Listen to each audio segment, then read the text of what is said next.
ስራ ከሌላችሁ ወይም ደግሞ ስራ ኖሯችሁ ትርፍ ሰዓት ካላችሁ ይሄ ቪዲዮ ለእናንተ ነው። አሁንም ትርፍ ጊዜያችንንና በእጃችን ላይ ያለውን ስልክ ተጠቅመን እንዴት አድርገን ገንዘብ መስራት እንደምንችል እያወራን ነው። በእኛ ሀገር የስራ ሂደት ላይ ከምንሰራበት ስራ ይልቅ ትርፍ ሰዓታችን ይበዛል። ታዲያ ይህንን ትርፍ ሰዓታችንን እንዴት አድርገን ወደ ገንዘብ እንቀይረዋለን የሚለውን እያወራን እዚህ ደርሰናል። ዛሬም ስልክና ትርፍ ጊዜ ካላችሁ ሁላችሁንም ማሳታፊ የሆነ አሪፍ ሐሳብ ይዤላችሁ መጥቻለሁ። ይህንን ትርፍ ሰዓታችንን ወደ ስራ የምንቀይርበት ዋነኛ መንገድ ዩቲዩብ አውቶሜሽን ነው። ለምሳሌ ይህንን ቪዲዮ እዩት። Once a child came to visit his grandfather during his summer holidays.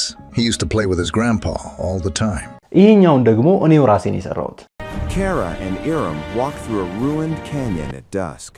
Wind scraped sand across broken armor. ኤአይን ብቻ ተጠቅማችሁ በዚህ መልኩ እናንተም ልትሰሩና ልትጠቀሙበት ትችላላችሁ ማለት ነው። ምንም አይነት አፕሊኬሽን ላይ ገብታችሁ ሪፈራል በመላክ ወይም ደግሞ ታስክ በመስራት የምትባሉት ነገር የለም። የራሳችሁን የቢዝነስ ኢንቫይሮንመንት በዩቲዩብ አውቶሜሽን መገንባት። ከዚህ በፊት ዩቲዩብ ቻናል ከፍተን አሳይተናችኋል። አሁን ደግሞ የዩቲዩብ አውቶሜሽን ሐሳቦችን እንዘረዝርላችኋለን ማለት ነው። ምን ምንድናቸው በዩቲዩብ አውቶሜሽን የሚሰሩት የቪዲዮ ሐሳቦች ምን ምንድናቸው የሚለውን በዚህ ቪዲዮ የምናወራ ይሆናል ማለት ነው። ቪዲዮ መቀረጽ ወይም ደግሞ ትልልቅ የኤዲቲንግ ችሎታ ሳያስፈልገን በዩቲዩብ ተከፋይ የምንሆንባቸውን ሐሳቦች በደንብ አድርጌ በዚህ ቪዲዮ አምስቱን ብቻ ነግራችኋለሁ። በቀጣይ ቪዲዮ ደግሞ እነዚህን አምስቱን እንዴት አድርገን ነው ከመጀመሪያ ከስክራች ስራ የምንጀምርባቸው የሚለውን ደግሞ በደንብ አድርገን እናወራለን። ከእናንተ የሚጠበቀው ይህንን ቻናል ሰብስክራይብ አድርጋችሁ አብራችሁን መቆየት ብቻ ነው። አዎ ዩቲዩብ አውቶሜሽን መስራት የምትፈልግ ከሆነ ትርፍ ጊዜ ካለህ ወይም ደግሞ ስልክ ካለህ ዛሬ በዚህ ቪዲዮ ከምዘረዝር ሐሳቦች አንዱን ምረጥና አሁኑን ስራ ጀምር።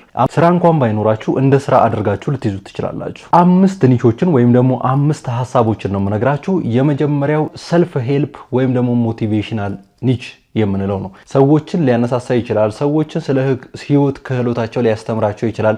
ሰዎችን ህይወታቸውን በምን መልኩ መምራት እንዳለባቸው የተወሰነ ሊነግራቸው ይችላል የምትሉን ሐሳብ ኤአይን ብቻ ተጠቅማችሁ ጄኔሬት ታደርጉና ወደ ዩቲዩብ ቻናላችሁ ትጭራላችሁ። ይህችን ብቻ ነው የምትሰሩት። ከዚያ በኋላ በተለያዩ ሰዓት ኮንሲስታንስ ሆናችሁ በዚሁ ሐሳብ ላይ ቪዲዮዎችን ለተመልካች የምታደርሱ ከሆነ አንደኛ ይህ ቻናል ኢንተርናሽናል ነው የምትናገሩት ወይም ደግሞ እዛ ቻናል ላይ የምታንጸባርቁት በእንግሊዝኛ ቋንቋ ነው። እኛ ሀገር ውስጥ ብቻ አይደለም የሚታየው፣ እንደ ዓለም አቀፍ ነው የሚታየው። ስለዚህ አርፒኤማችሁ ትልቅ ነው የሚሆነው ከ5 6 7 ወይም ደግሞ እስከ 10 እስከ 20 አርፒኤም ሙላ ሊኖራችሁ ይችላልና ያንን ካደረጋችሁ ደግሞ በወር በጣም ብዙ ብር ትከፈላላችሁ ማለት ነው። $1000 እና ከዚያ በላይ። ይሄ ሳክስ እንዳይመስላችሁ አንድ ሁለት ቻናሎችን ላሳያችሁ። ሰልፍ ኢምፕሩቭመንት ወይም ደግሞ ሰልፍ ሄልፕ ኮንቴንት ወይም ሞቲቬሽናል ኮንቴንት የምንለው በኤአይ ብቻ ተጠቅመው እየሰሩት በጣም ሌተስት ሆኖ ነበር። በርካታ ቻናሎች ተከፍተው ነበር በዚህ ጉዳይ ማለት ነው። ብዙ ገንዘቦችን እያገኙ ተመልክተናል። ለምሳሌ 2025 ላይ በጣም ትልቅ ገንዘቦችን ሲያገኝ የነበረው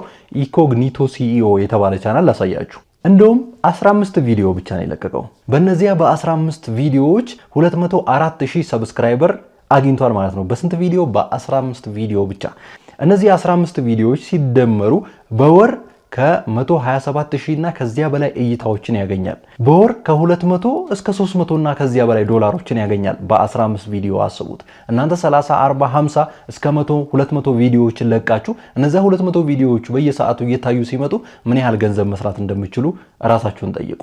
ሁለተኛው ሐሳብና ሁላችሁም በኤአይ ብቻ ልትሰሩት የምትችሉት ኤአይ ላይ አኒሜ ቪዲዮዎችን በመልቀቅ ቪዲዮም ላይ ሆን ይችላል። አኒሜ ኢሜጅን ተጠቅማችሁ ቮይስ ጄኔሬት አድርጋችሁ በመለጠፍ ብቻ ገንዘብ ልትሰሩበት የምትችሉት ሁለተኛው ሐሳብ ደግሞ የሞራል ታሪኮችን መስራት፣ የሞራል ስቶሪ የምንላቸው ማለት ነው። ኤአይን ብቻ ተጠቅማችሁ ነው የምትሰሩት። ከቻትጂፒቲ ወይም ደግሞ ከተለያዩ ኤአይዎች ታሪኮችን ትወስዳላችሁ። ሞራል ሊያነሳሱ የሚችሉ ሰዎችን ሊያበረታቱ የሚችሉ ታሪኮችን ትወስዳላችሁ። እነዛን ታሪኮች በቮይስ ኦቨር ሰርታችሁ በአኒሜ ቪዲዮአችሁን አፕሎድ ማድረግ ብቻ ነው። ሌላ ምንም የምትሰሩት ነገር የለም። በዚህ መልኩ ገንዘብ ጀነሬት ማድረግ ትችላላችሁ ማለት ነው።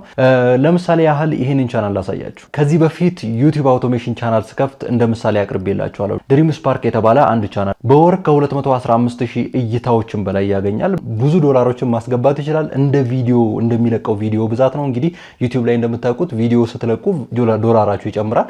እንደዛ ስለሆነ ዩቲዩብ አውቶሜሽን ላይም ይሄንን ሞራል ስቶሪ ብትሰሩት በርካታ ቪው ልታገኙበት ትችላላችሁ። ዝም ብሎ ሞራል ስቶሪም ሊሆን ይችላል፣ የምትጠቀሙት ፎቶ ሊሆን ይችላል። በነገራችን ላይ አንድ አኒሜ ፎቶ ልትጠቀሙ ትችላላችሁ።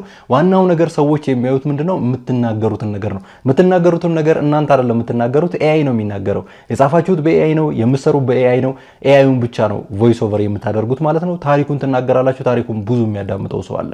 አለቀ። ከዚህ ውጭ ምንም የምትሰሩት ነገር የለም። በቀጣይ ቪዲዮ እንዳልኳችሁ በደንብ አድርጌ ይሄ ታሪክ እንዴት ነው መሰራት የሚችለው የሚለውን በደንብ አድርጌ ነግራችኋለሁ። እናንተ የትኛውን ቅድሚያ ለስራላችሁ ኮሜንት ላይ አስቀምጡ። ለምሳሌ ይሄንን ቪዲዮ እዩት። Once a child came to visit his grandfather during his summer holidays. He used to play with his grandpa all the time. ይሄኛውን ደግሞ እኔው ራሴን የሰራሁት። Kara and Iram walk through a ruined canyon at dusk. Wind scrapes sand across broken armor. Something clinks behind them. 5 steps in. ለምሳሌ ያህል አንድ ቻናል እንገራችሁ፣ ስቶሪክ ጆርናል። በእርግጠኝነት አንዳንዶቻችሁ ልታውቁት ትችላላችሁ። ይሄ ስቶሪክ ጆርናል የተባለ ቻናል በርካታ እይታዎችን እያገኘ ያለ ቻናል ነው። 733,000 እይታዎችን በወር ያገኛል። የሚገርማችሁ ይህን ሁሉ ተመልካች ያፈራው ወይም ደግሞ 700 እይታዎችን በወር የሚያገኘው አመት ባልሞላ ጊዜ ውስጥ ነው። በአንድ አመት ጊዜ ውስጥ ደግሞ በርካታ እይታዎችን ሊያፈራ የሚችል ቻናል ነው ማለት ነው። ቀጣዩ ሀሳብ ደግሞ እንግዲህ በዚህ ቻናልም በርካታ ቪዲዮዎችን ሰርተናል። እንዴት አድርገን ነው መክፈት የምንችለው የሚለውን ያንን ቻናል በተመለከተ ማለት ነው። የህፃናት ኮንቴንቶችን መስራት፣ አንዳንድ እናቶች ህፃናቶችን እንዲያጫውትላቸው በቲቪም ሊሆን ይችላል፣ በፒሲ ሊሆን ይችላል፣ በስልክ ሊሆን ይችላል፣ ከፍተውት በቀላሉ ወደ ስራቸው የሚሄዱበት የህፃናት ኮንቴንት ነው። የህፃናት አኒሜሽኖችን ተጠቅማችሁ የምትሰሩ ኮንቴንት ነው። ሶንግ ሊሆን ይችላል፣ ታሪኮች ሊሆን ይችላሉ፣ ተረት ሊሆን ይችላል፣ የሆነ ነገር መስራት ማለት ነው። ይሄ በርካታ ገንዘቦችን ጀነሬት ልታደርጉበት የምትችሉት ነገር ነው።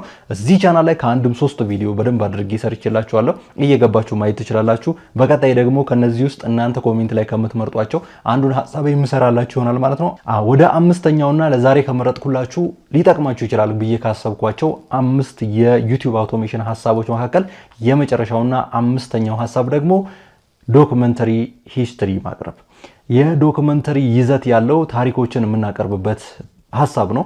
ዶክመንተሪ ሂስትሪ ማለት ለምሳሌ የሆነ ሂስትሪ ተወስዳላችሁ ወይ ደግሞ የሆነ ሂስትሪ ቻትጂፒቲን ትጠይቁታላችሁ ታሪክ እንዲሰጣችሁ። ያን ሂስትሪ ወደ ምስል ቀይራችሁ ከምስል መቀየር ራሱ ካላስፈለጋችሁ አንዳንድ ምስሎችን ብቻ ተጠቅማችሁ ቮይስ ኦቨር ተሰሩትና ትረካ መስራት ማለት ነው።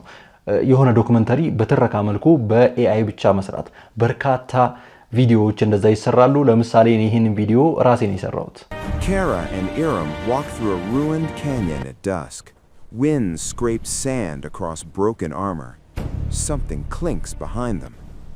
5 steps in. ስለዚህ በዚህ መልኩ እናንተም ልትሰሩና ልትጠቀሙበት ትችላላችሁ ማለት ነው። በእርግጠኝነት እነዚህን ቪዲዮዎች ሰርታችሁ 20 ወይ 30 ቪዲዮ በስነ ስርዓት ኮንሲስታንት ሆናችሁ ብትለቁ ቻናላችሁ መነሳት ይጀምራል። ያለ ምንም ጥርጥር እናንተ ይሄንን ሐሳብ ወስዳችሁ የምትሰሩ ከሆነ ትልቅ ቦታ ማደርሱበት ምንም አይነት ምክንያት የለም። ዩቲዩብ አውቶሜሽን ማለት ይሄ ነው፣ ሌላ ነገር አይደለም። እነዚህን ቪዲዮዎች ከነዚህ ከ5 ሐሳቦች የትኛውን ቀድሜ ቪዲዮዋቸው እንዴት እንደሚዘጋጅ ልስራላችሁ። ሁላችሁም ኮሜንት ላይ ጻፉ። በቀጣይ ቪዲዮ አንዱን ሐሳብ እንዴት አድርገን ነው ቪዲዮ ልንሰራበት የምንችለው የሚለውን አመጣላችኋለሁ። በተለያዩ ሰዓት ደግሞ የእናንተን ጥያቄ የተቀበልን ደግሞ ሌሎችንም ሐሳቦች ቪዲዮዎችን እንዴት አድርገን ማዘጋጀት እንችላለን፣ ዩቲዩብ ላይስ እንዴት አድርገን እንለቃለን፣ ከዩቲዩብስ እንዴት አድርገን ነው ገንዘብ ልናገኝባቸው የሚችለው የሚለውን በደንብ አድርጌ በዚህ ቻናል ስለማወራ እናንተ የሚጠበቀው ይህንን ቻናል ሰብስክራይብ አድርጋችሁ አብራችሁን መቆየት ነው። ጥያቄና የተለያየ ልትጠይቁን የምትፈልጉ ሌሎች ነገራቶች ካሉ የቴሌግራም ቻናላችንን መጠቀም ትችላላችሁ። የቴሌግራም ቻናላችን ዲስክሪፕሽን ቦክስ ላይ አለ። እዛ ላይ አንዳንድ የግል አድራሻችንን ስለምናስቀምጥ በዛ እየገባችሁ ጥያቄያችሁን ማንሳት ትችላላችሁ ማለት ነው። ቀጣይ በሌላ ቪዲዮ እንመጣለን። እስከዚያው ድረስ ሰላም።